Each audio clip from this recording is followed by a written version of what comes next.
Well, hello everyone, it's Hamilton Fan 1705 here, and today I'm doing a video basically discussing safety in open cockpit racing after obviously you all know the sad news that we all woken up to. I mean obviously this is the second Formula 1 driver from the past 15 years to have died in like the past 2 months.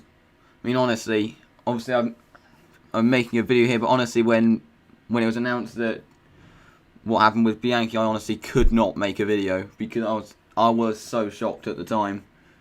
I mean, because he was one of my favourite drivers, Jules was. Obviously, as I mentioned many times on Twitter and in that video that I did on him like a few days later. But I never watched Justin race in F1 because I started watching F1 like 2 years after the year that he did, but I do remember his name from hearing his name a lot in like the highlights of the 2003 races that I've watched, and also I have watched the Indy 500 for the past couple of years, so obviously I watched him race in that, and also the Formula E race he did in Moscow, I believe it was, and finished in 10th. I remember. So, obviously, I did watch him a few times, but not when he raced in F1, but still, it's a very sad day for motorsport. Obviously, condolences go to his friends and family. So, now, I'm pretty sure what happened, because obviously, in case you don't know what happened was, it's actually reading what actually happened, because I wasn't actually watching the race. The only IndyCar race I usually watch is the Indy 500. Maybe the odd few others if I'm like available at the time. But it was Sage Karam who crashed on laps 179, and then Justin Wilson came round, and then the nose from Karam's car hit him in the head, and he was knocked unconscious, and he went into the concrete wall. And surely that should provoke something in terms of motorsport safety in all open wheel categories, because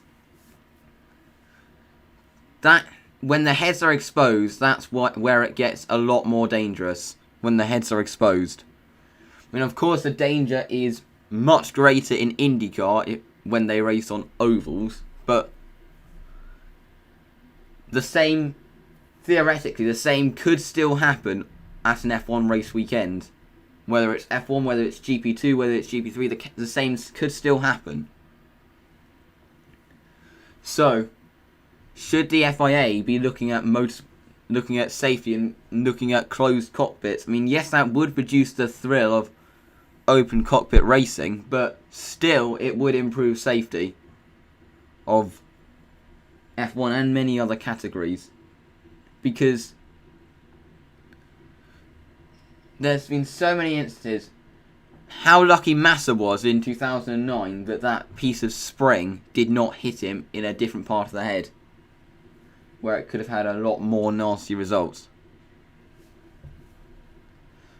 How lucky Max Chilton said he was in Silverstone last year when he almost got hit in the head by a piece of metal after Raikkonen's crash. Also how lucky Alonso was in 2012, Belgium, because he almost got hit in the head by Grosjean's car. I mean, but the concern regarding this is, are they actually going to do something, having seen what happened? And also don't forget Henry Surtees in Formula 2 in 2009. So now the concern is, having seen what happened to Justin Wilson in that IndyCar race on Sunday at Pocono, are they actually going to do something about it, or wait till it happens in F1? That is the concern. They might wait till it happens on an F1 race weekend, because that's kind of what they did with the Bianchi incident before they changed stuff regarding when cranes got put on the track. I mean, if they're going back to the closed cockpit discussion, if the car that Bianchi was driving when he crashed had been a closed cockpit, to be honest, I think that would have made it worse, to be honest. because then the cockpit might have collapsed right on top of him. And the way that in the crash the roll hoop was literally torn off, I think a closed cockpit would have made it worse for him. So, but going back to that, I mean, surely in 1994, when Martin Brundle almost did the same thing as what Bianchi would do 20 years later, surely then the FIA should have done something and implemented like the virtual safety car and stuff like that back then, after that happened, when he did actually hit a marshal. So, should they do something? They need to do something now about these closed cockpits. They can't just do what they did and just wait till something bad happens in their sport and then not do anything about it till then. Surely they must do something. What should be done?